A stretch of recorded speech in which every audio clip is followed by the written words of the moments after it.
Saya berdiri di depan gerbang rumah sakit dengan tangan gemetar memegang tas kulit hitam. Jantung saya berdegup kencang seperti akan meledak ketika melihat ayah dan ibu Lila menghalangi jalan masuk dengan wajah penuh amarah. "Kamu tidak boleh masuk. Lila tidak butuh orang seperti kamu di sini," teriak ayah Lila sambil menunjuk saya dengan jari telunjuk yang gemetar karena marah. Tapi saya tidak mundur karena saya tahu ini adalah saat yang menentukan segalanya. Dengan napas tertahan, saya mengeluarkan selembar kertas kuning tua dari dalam tas dan mengangkatnya tinggi-tinggi. "Ini akta nikah kami. Saya istri sah Lila, meskipun hanya di mata Tuhan dan hati kami berdua." Udara pagi Jakarta terasa semakin panas, suara klakson mobil di jalan raya seolah menambah kekacauan di kepala saya. Baru 2 jam lalu saya menerima telepon dari polisi bahwa Lila mengalami kecelakaan mobil di Tol Jagorawi. Mobilnya menabrak pembatas jalan saat hujan deras. Lila, guru SMA swasta yang selalu tersenyum tenang di depan murid-muridnya, sekarang terbaring di ruang ICU dengan luka parah di kepala dan kaki patah. Saya langsung meninggalkan kantor desain Grace di Sudirman, mengendarai motor dengan kecepatan gila meski hujan masih gerimis. Tapi begitu sampai, keluarga Lila sudah berada di sana. Mereka datang dari Surabaya semalam, dan sejak itu mereka menganggap saya hanya teman dekat yang tidak punya hak apa-apa. Saya ingat betul bagaimana Lila dan saya bertemu 7 tahun lalu di sebuah kai kecil di Kemang. Dia memesan kopi hitam, saya latte. Kami tertawa karena sama-sama salah tulis nama di gelas. Dari situ, percakapan mengalir seperti air. Lila adalah orang yang tenang, saya yang impulsi. Kami saling melengkapi. 5 tahun lalu, saat liburan ke Bali, kami diam-diam pergi ke notaris kecil di Ubud. Kami menandatangani sebuah akta perjanjian hidup bersama yang kami sebut akta nikah rahasia. Bukan legal di Indonesia, tapi bagi kami itu cukup. Kami janji akan saling jaga sampai tua. Kertas itu sekarang menjadi senjata terakhir saya. Ayah Lila merebut kertas itu dari tangan saya, matanya membelalak. "Ini apa? Kamu gila. Ini tidak sah. Lila anak perempuan kami, dia punya hak untuk hidup normal." Ibu Lila menangis sambil memegang kerudungnya. Suster dan dokter mulai mendekat, penasaran. Saya merasa dunia berputar. Saya tahu jika berita ini bocor, semuanya akan hancur. Pekerjaan Lila sebagai guru, karir saya di agensi iklan, bahkan keselamatan kami berdua. Tapi saya tidak bisa diam. Lila sedang berjuang melawan kematian di dalam sana, dan saya harus berada di sisinya. "Saya tidak akan pergi sampai saya bisa melihat dia," kata saya dengan suara tegas meski lutut saya lemas. Keluarga Lila saling pandang. Ayahnya menggelengkan kepala. "Kamu akan menyesal, Nadia. Ini bukan hanya soal Lila. Ini soal nama baik keluarga kami." Saya menelan ludah. Saya tahu dia benar. Di Indonesia, rahasia seperti ini bisa menjadi bom waktu. Tapi cinta saya pada Lila lebih besar dari ketakutan itu. Saya duduk di kursi plastik di lorong rumah sakit, memandang pintu ICU yang tertutup rapat. Jam terus berdetak. 2 jam berlalu, 3 jam. Akhirnya seorang dokter keluar dan memanggil keluarga Lila. Saya ikut berdiri, tapi ayah Lila mengangkat tangan. "Hanya keluarga inti." Saya merasa seperti ditampar. Tapi saya tetap di sana, memegang ponsel yang bergetar terus karena pesan dari rekan kerja yang bertanya kenapa saya tidak masuk kantor. Saya tidak menjawab. Pikiran saya hanya pada Lila. Malam mulai turun. Lampu neon rumah sakit menyinari wajah saya yang lelah. Saya melihat seorang wartawan lokal berdiri di luar pagar, mengambil Otto dari kejauhan. Mungkin dia sudah mendengar desas-desus. Saya menarik napas dalam-dalam. Ini baru permulaan. Besok pagi semuanya akan berubah. Saya tidak tahu apakah saya cukup kuat, tapi demi Lila, saya harus mencoba. Pagi berikutnya, berita sudah menyebar seperti api di rumput kering. Ponsel saya berdering tanpa henti.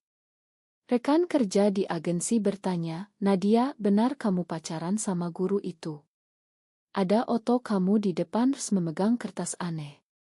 Saya membuka Twitter dan melihat hashtag skandal lesbian Jakarta sudah trending. Foto saya berdiri menghadapi keluarga Lila sudah beredar. Seseorang dari rumah sakit pasti bocorkan. Saya merasa mual. Di kantor, bos saya menelepon. "Nadia, kamu harus cuti dulu. Klien besar kita dari Bank Syariah batal kontrak setelah melihat berita. Mereka bilang image perusahaan tercoreng." Saya duduk di bangku taman rumah sakit, kepala berdenyut. Lila masih koma. Dokter bilang kondisinya stabil tapi belum sadar. Keluarga Lila semakin ketat. Mereka memasang security swasta di depan pintu ICU. Setiap kali saya mendekat, mereka mengusir. "Kamu sudah bikin malu kami di kampung," kata Ibu Lila sambil menangis. Tetangga sudah bertanya-tanya kenapa Lila belum menikah. Sekarang ini, saya mencoba bicara dengan adik Lila, seorang mahasiswi yang dulu cukup dekat dengan saya. Dia hanya menggeleng. "Kak, tolong mengerti. Ayah sudah ancam akan putuskan biaya kuliahku kalau aku bela kamu." Tekanan semakin berat. Media datang lebih banyak. Seorang reporter dari tabloid nasional mendekati saya di parkiran. "Bu Nadia, benarkah akta itu bukti pernikahan sesama jenis? Bagaimana ceritanya?" Saya diam. Jika saya jawab, skandal semakin besar. Jika diam, Lila sendirian. Saya ingat malam kami tanda tangani akta itu di Bali. Bulan purnama, angin laut sepoi. Lila memeluk saya dan bilang, "Apapun yang terjadi, kita punya ini. Bukti bahwa cinta kita nyata." Sekarang bukti itu menjadi kutukan. Di kantor Lila, sekolah swasta di Menteng, kepala sekolah menelepon keluarga. "Kami terpaksa nonaktifkan Bu Lila sementara. Murid-murid orang tua sudah protes. Ini soal moral." Ayah Lila marah besar. Dia datang ke saya di lorong rumah sakit. "Lihat apa yang kamu lakukan. Karir anak saya hancur. Kamu puas?" Saya menjawab pelan, "Saya hanya ingin Lila selamat. Itu saja." Tapi di dalam hati, saya ragu. Apakah saya egois? Apakah seharusnya saya diam saja, pura-pura hanya teman? Malam itu, Lila mulai sadar sebentar. Saya berhasil menyelinap masuk saat keluarga makan malam. Saya pegang tangannya yang dingin. "Lila, aku di sini. Aku tunjukkan akta kita. Ma, kalau aku bikin ribet." Mata Lila terbuka sedikit, dia tersenyum lemah. "Nadia, jangan menyerah. Itu cukup untuk saya bertahan." Tapi besok, pengacara keluarga Lila datang. Mereka bilang akan gugat saya atas pengaruh buruk. Berita sudah tayang. Guru dan desainer Grace terlibat hubungan terlarang, akta nikah palsu jadi bukti. Saya pulang ke apartemen kecil kami di Kemang dengan hati hancur. Oto-oto kami dulu sekarang beredar di grup WA keluarga besar. Ibu saya dari Bandung menelepon menangis. "Nak, apa benar? Kamu tahu risiko di Indonesia?" Saya tidak tidur malam itu. Tekanan dari semua sisi seperti menekan dada saya. Pagi harinya, saya kembali ke rumah sakit dengan kepala tinggi. Saya tahu ini perang. Dan saya tidak boleh kalah.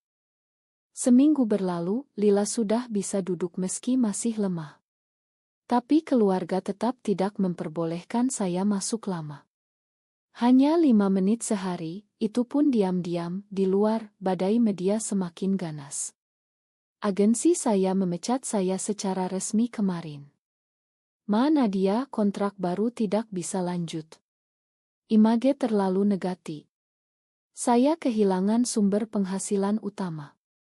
Tagihan rumah sakit menumpuk, dan Lila belum bisa kembali mengajar. Saya jual beberapa perhiasan untuk bayar sewa apartemen. Di media sosial, komentar kejam datang bertubi. Dasar lesbian, hancurkan keluarga orang.